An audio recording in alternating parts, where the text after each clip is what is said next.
The moment Tobias Sutton stepped into the bistro, he knew something was off. The energy felt drained, the staff overwhelmed, and the customers impatient.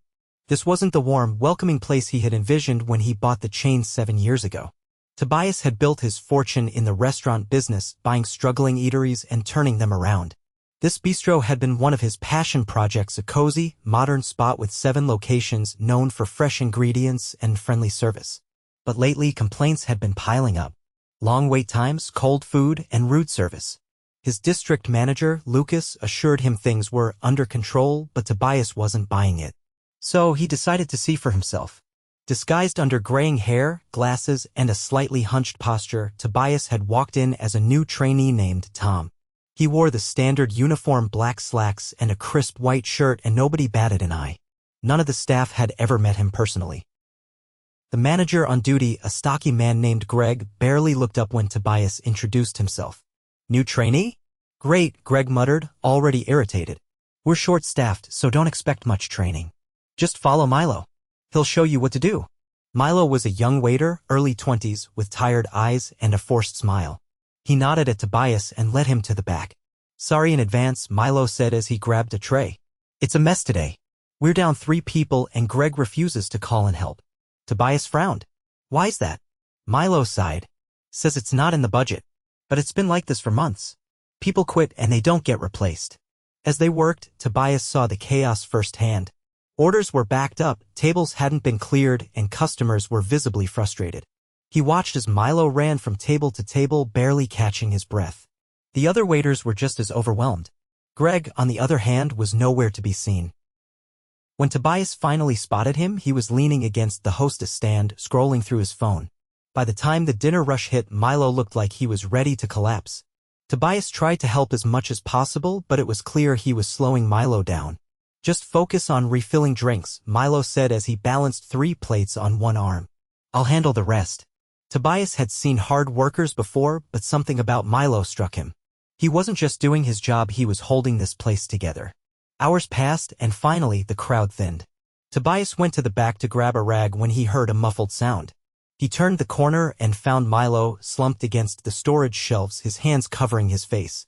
His shoulders shook. Tobias hesitated. He hadn't expected to see this. "Milo," he said gently. Milo quickly wiped his face and forced a weak smile. "Sorry. Just long day." Tobias crouched beside him. "You okay?" Milo let out a shaky breath. "I don't know how much longer I can do this. I work double shifts almost every day. I try to keep up, but Greg doesn't care. Customers yell at us. The kitchen's understaffed, and I can't even take a break. I don't know what else to do." Tobias clenched his jaw. This wasn't just mismanagement, this was neglect. Milo laughed bitterly. "I bet the owner has no idea what's happening here." Tobias' stomach twisted. He had no idea, but now he did, and he wasn't going to let it continue. Tobias sat beside Milo for a moment, letting the weight of the situation settle. The exhaustion in the young waiter's eyes wasn't just from a long shift, it was the kind of weariness that came from being pushed past the breaking point, over and over again. A door creaked open at the back of the kitchen. Greg stomped in, tossing his phone onto the counter with an annoyed grunt. "Dining room's clear," Greg muttered. "Hurry up and close." "I'm leaving early." Milo pushed himself up, his movements sluggish. Tobias followed, taking in the way Greg barely acknowledged them. "You're leaving?" Tobias asked, keeping his voice even. Greg shot him a glance, as if just remembering he existed. "Yeah, new guy. That a problem?" Milo shook his head slightly, a silent warning, but Tobias wasn't about to let it go. "The rest of us are still finishing up," Tobias said. "Shouldn't the manager stay until closing?" Greg scoffed. "Not my job to scrub tables. That's what you two are here for." Milo turned back to wiping down the counter, jaw tight. Tobias studied Greg. The man wasn't just neglecting his duties, he had no respect for the people keeping this place afloat. Greg grabbed his phone and headed for the back door. "Lock up when you're done," he called over his shoulder before disappearing into the night. Milo exhaled sharply. "Don't push him," he muttered. "He'll just make things worse." Tobias picked up a dish rag and started helping. How much worse can it get? Milo gave a hollow laugh. You'd be surprised. They worked in silence, the hum of the kitchen the only sound between them. Tobias watched as Milo moved with practiced efficiency, though his hands trembled slightly from fatigue. How long have you been here? Tobias asked. Milo stacked plates. 2 years. And it's always been like this? Milo hesitated. Not always. Used to be better. But the last year? Feels like we're barely hanging on. Tobias wiped down the last table, his mind reeling. He had trusted his district manager, Lucas, to oversee operations, but clearly things had unraveled under his nose. The next morning, Tobias arrived early, slipping back into the role of Tom. The breakfast rush hit hard. Customers streamed in, and within minutes, the staff was drowning. Orders backed up in the kitchen, and the lone cook, an older man named Ray, was sweating over the grill. Tobias grabbed a tray, weaving through the chaos. He caught snippets of conversations, customers complaining about the wait, a hostess apologizing for the delay, a frustrated server trying to manage too many tables. Greg strolled in an hour late, coffee in hand. He barely glanced at the mess before disappearing into the office. Milo passed Tobias, balancing 2 plates. See what I mean? He murmured. Tobias nodded grimly. He had seen enough. By the time the rush died down, Tobias had made up his mind. He disappeared into the restroom, peeling off his disguise. With a deep breath, he stepped back out. No glasses, no slouched posture, just Tobias Sutton, the owner of the bistro. The shift hadn't ended yet, so the staff was still scrambling. Greg emerged from the office, stretching as if he'd just woken up. Tobias walked straight up to him. We need to talk.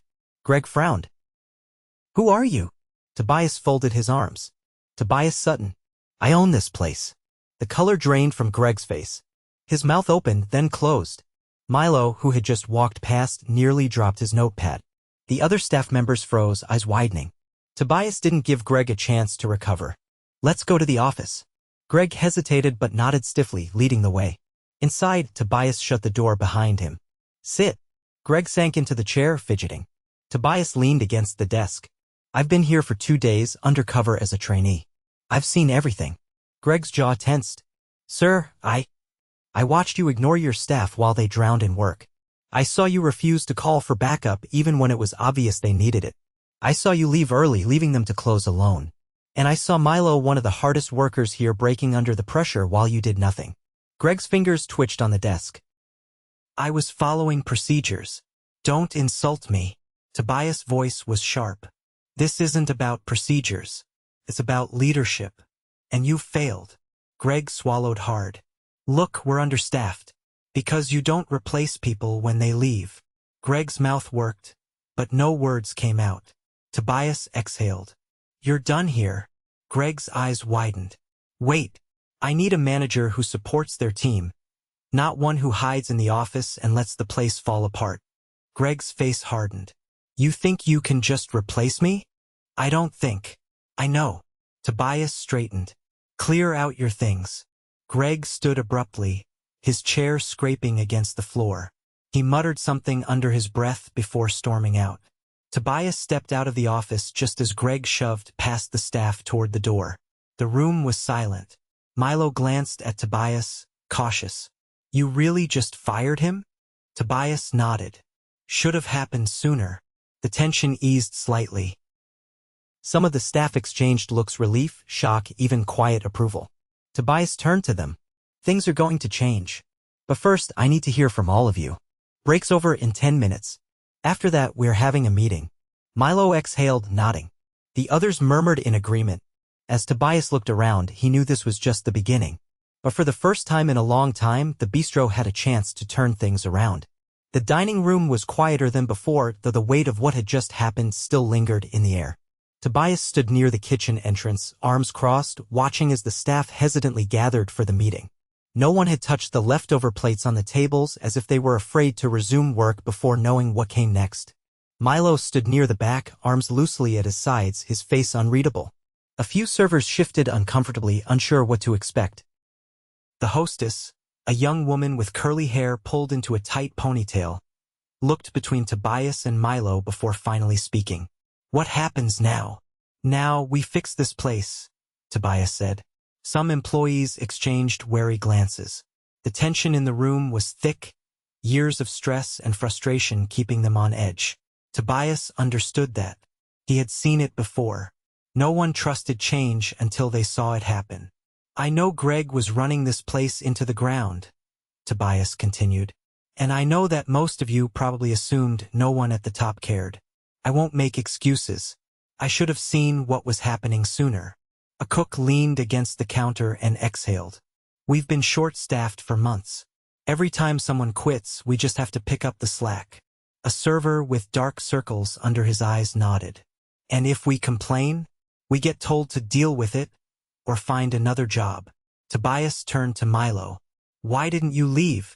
Milo hesitated, then shrugged. I wanted to. But I needed the job. And I kept hoping things would change. Tobias let that settle over the group. I can't change the past, he said after a pause. But I can change what happens from here. First, I'm hiring more staff immediately. No more running shifts with half the people we need. A buzz of quiet relief moved through the room. Second, I'm bringing in an interim manager, someone who actually cares about this place and the people in it. Long term, I want to promote from within. The hostess straightened slightly. You mean one of us? If you're qualified and willing to step up, yes. Another server, a man in his 40s, crossed his arms. What about pay? Greg never gave raises even when people deserved them. Tobias nodded. That changes too.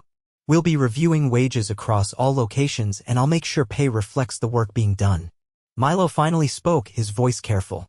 What if Greg wasn't the only problem? Tobias met his gaze. Then we deal with it. No more looking the other way. Silence stretched between them. Then, slowly, the tension in the room began to ease. The hostess folded her arms. You actually mean all this? Yes. For the first time since stepping into the bistro, Tobias saw something shift in their eyes. Hope. He wasn't going to waste it. The next few days were a whirlwind. Tobias brought in reinforcements from other locations to cover shifts while he fast-tracked hiring new employees. He sat down with every staff member individually, listening to their concerns. Some had been waiting months to be heard.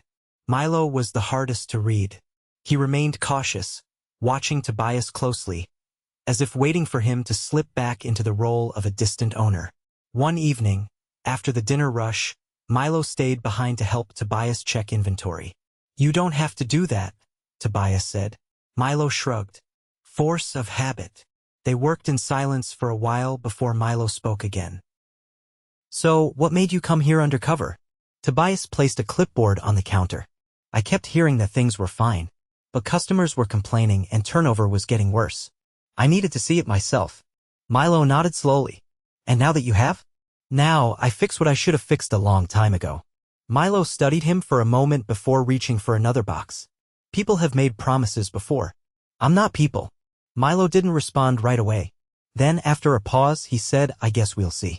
Tobias knew trust wasn't earned in a day. But he wasn't going anywhere. And this time, he wouldn't let anything slip through the cracks. A week passed and the changes Tobias had promised were already in motion. The staff was no longer drowning under impossible workloads. New hires had started training and the atmosphere in the bistro was beginning to shift. It wasn't perfect yet, but it was better. The biggest adjustment came with the arrival of Danielle, the interim manager Tobias had personally selected. She had been managing one of his highest-performing locations for 5 years and he trusted her ability to turn things around. On her first day, she spent hours observing, introducing herself to the team, and taking notes. Unlike Greg, she didn't disappear into the office. She was present, stepping in when needed, making sure everyone had what they required to do their jobs properly. By the second day, she called a meeting before the dinner rush. The staff gathered near the bar, expectant but cautious. Danielle didn't waste time. I've gone through the reports. I've spoken to most of you. And I've seen firsthand how things have been run here, she said. Let's be clear, this bistro has been neglected, but that ends now. A few employees exchanged glances. I know you've been overworked, and I know some of you still don't trust that things will really change, she continued. I don't expect you to believe me just because I say the right things. So here's how we'll prove it. She outlined new scheduling policies, no more understaffed shifts, proper coverage for rush hours, and guaranteed breaks. Then she addressed the kitchen, promising a second cook would be hired within the week. Finally, she confirmed that the wage reviews Tobias had promised were already in progress. The response was a mix of relief and quiet skepticism. Milo, standing near the back, listened without speaking. When the meeting ended, most of the staff went back to preparing for service, but he lingered. Tobias noticed and walked over. "You're thinking something," Tobias said. Milo exhaled. "It's a lot of promises. I want to believe it'll stick." Tobias leaned against the counter. "You've been here long enough to see how things can go wrong. I get it. But I don't bring in people like Danielle unless I'm serious." Milo considered that for a moment. "She seems different." "She is." Milo gave a small nod and pushed away from the counter. "Guess we'll see." The dinner rush that night was smoother than it had been in months. Orders went out faster, tables were cleared promptly, and customers left satisfied. Danielle moved through the restaurant, checking in with staff, jumping in where needed. When closing time came, Tobias stayed to help. He didn't have to, but he wanted to see how the night ended. Milo wiped down a table and glanced over. "Didn't expect you to still be here. I used to close restaurants all the time," Tobias said. "Figured I'd see if I still remember how." Milo shook his head slightly. "This is the first time in a long time that closing hasn't felt impossible." Tobias nodded. "Because you finally have the support you should have had all along." Milo didn't argue with that.